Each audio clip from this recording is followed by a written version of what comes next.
You used to call me on my cell phone.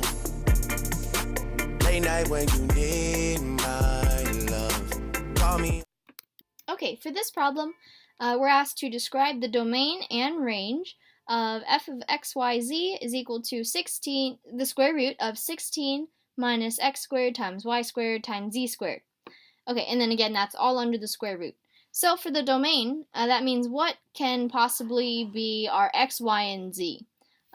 So for domain, here again we see a square root sign, right? Or here we just see a square root sign. So the inside, whatever's on the inside must be non-negative, right? We can't have that negative inside because we're not dealing with imaginary numbers right now. So this has to be greater than or equal to 0. So if we move this guy over, if we add that whole term over to the right side, this is what we'll get. I'm trying to draw a z there. There we go, z squared. So these are going to cancel out when we get that 16 must be greater than or equal to x squared times y squared times z squared. And I can rewrite the right side as x, y, z, and everything quantity squared, right? So what that gives us is that we have, I'll just rewrite it here. So 16 is greater than or equal to x, y, z squared. So if we square root both sides, square root, on the left side we get, well, basically like the square root of 16, which when we do square roots, we usually add that absolute value in there because it could be positive or negative, right? And on the right side we'll also have that absolute value because that could be positive or negative. So if we want, when we're working with absolute values, remember how, well, basically our x, y, z, the absolute value of that has to be less than or equal to 4. So what that means is, I'll go down here. So x, y, z itself, including the positive and negative, so that has to be greater than or equal to a negative 4 and less than or equal to a positive 4.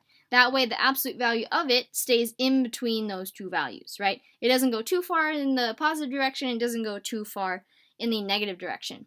So given this, so this is basically kind of like our domain, but we could also write this as our domain just as well, right? So the absolute value of x times y times z must be less than or equal to 4.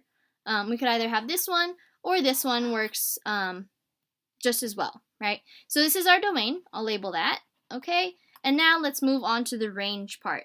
So range, so now we figured out that the absolute value, I'll just use this one that we'll look at. So the absolute value of x times y times z is at most a 4, right? So what that means is that, here I'll move on to the next slide so we have more space to work with.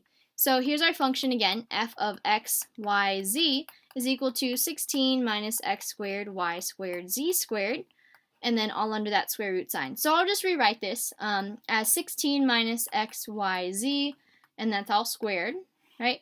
So taking into account that the absolute value of our x, y, z is always less than or equal to 4, let's plug in that 4 and see what we get. So if we do get 16 minus x, y, z squared, and now we're plugging in a 4 for this thing at the most, right? So 4 squared, then we have that 16 there. What we would get is 16 minus 16, which is a 0, okay?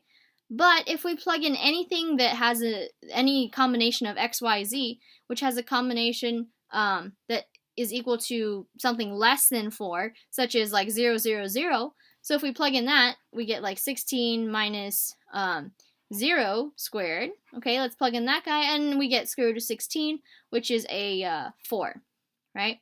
So we could have any value ranging from 0 to 4 for our function, right? We can't get anything greater than 4 because we have 16 minus something squared, and that something squared, anything squared, will always be positive. So that means we're always going to be taking away a positive number from our already positive 16. So that means that our range is going to end up being, so range is equal to, or we could put a colon just as well, that's going to be 0 to 4, including the endpoints, right? Because we just found that it can go as low as 0 and it can go as high as 4. Okay, so there's our range, and again, I'll rewrite our domain for our answer here. So domain, I'll just write it as the absolute value of x, y, z is less than or equal to 4. Okay? Since I left the city, you Started wearing less and going out more. Glasses of champagne out on the